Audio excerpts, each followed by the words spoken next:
పాఠశాలలు పునః ప్రారంభమైన తర్వాత రవాణా శాఖ అధికారులు స్కూల్ బస్సులపై ప్రత్యేక నిఘా ఉంచారు. ఫిట్నెస్ లేని బస్సులను, నిబంధనలకు విరుద్ధంగా ఉన్న బస్సులను రోడ్డుపై తిరగడానికి అనుమతించమని అధికారులు చెబుతున్నారు.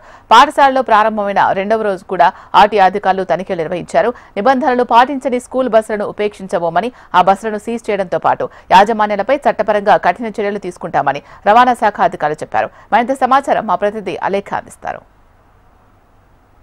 పాఠశాలలు పునఃప్రారంభమైన తర్వాత రవాణా శాఖ అధికారులు స్కూల్ బస్సులపైన ప్రత్యేక దృష్టి సారించారని చెప్పొచ్చు. పాఠశాలలు ప్రారంభమై రెండో రోజు కావస్తున్నా ఈ రోజుకి కూడా ఇంకా తనిఖీలు అయితే చేయడం జరుగుతుంది. అయితే ఫిట్నెస్ లేని బస్సులు, నిబంధనలకు విరుద్ధంగా ఉన్న బస్సులను అయితే రోడ్డుపై తిరగడానికి అధికారులు అయితే ఎవరు కూడా అనుమతించడం లేదు. అయితే ఈ తనిఖీలలో బస్సుల ఫిట్నెస్ కానివ్వండి, fitness certificate, driving licence, permit, insurance వంటి డాక్యుమెంట్స్ అన్ని కూడా అధికారులు పరిశీలించడం జరుగుతుంది. అంతేకాకుండా ఈ బస్సులలో ఎవరైతే 60 ఏళ్లు పైబడిన వ్యక్తులు స్కూల్ బస్సు డ్రైవర్లుగా ఉన్నారో వాళ్ళందరినీ కూడా ఆ జాబ్ నుంచి తొలగించడం కానివ్వండి, వాళ్ళని నియమించకూడదని అధికారులు అయితే ఆర్డర్స్ పాస్ చేయడం జరిగింది. అంతేకాకుండా 60 ఏళ్లు పైబడిన వారు డ్రైవర్లుగా అర్హులు కాదని అధికారులు స్పష్టం చేశారు. అయితే ఈ తెలంగాణలో స్కూల్ బస్సుల ఫిట్నెస్ తనిఖీలు పరీక్షించేందుకైతే అధికారులు ఈ రోజు రెండో రోజు అవుతున్నప్పటికీ కూడా ఇంకా ఏమాత్రం కూడా తగ్గకుండా ప్రత్యేకంగా దృష్టి సారించడం జరిగింది. స్కూల్ బస్సులు, వ్యాన్లపై రెండో రోజు కొనసాగుతున్నట్టుగా ఈ రోజు కూడా తనిఖీలు కొనసాగుతున్నట్టుగా అయితే ఆర్టీఈ అధికారులు చెప్తున్నారు.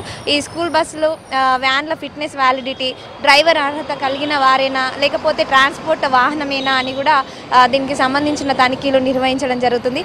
అంతేకాకుండా నిన్న ఈ రోజు చూసుకున్నట్లయితే సుమారుగా 45 వాహనాలను సీజ్ చేసినట్టుగా అయితే వెహికల్ ఇన్స్పెక్టర్ గారు చెప్పడం జరుగుతుంది. అంతేకాకుండా ఫిట్నెస్ కోసం వాహనదారులను గడువుకి ఇచ్చినట్టు కూడా కొన్ని వాహనాలు ఫిట్నెస్ చేసుకోలేదు, వాటిని గుర్తించి కూడా సీజ్ చేయడం జరుగుతుందని చెప్పడం జరుగుతుంది. అంతేకాకుండా నిబంధనలను పాటించకుండా బస్సులో ఉండాలి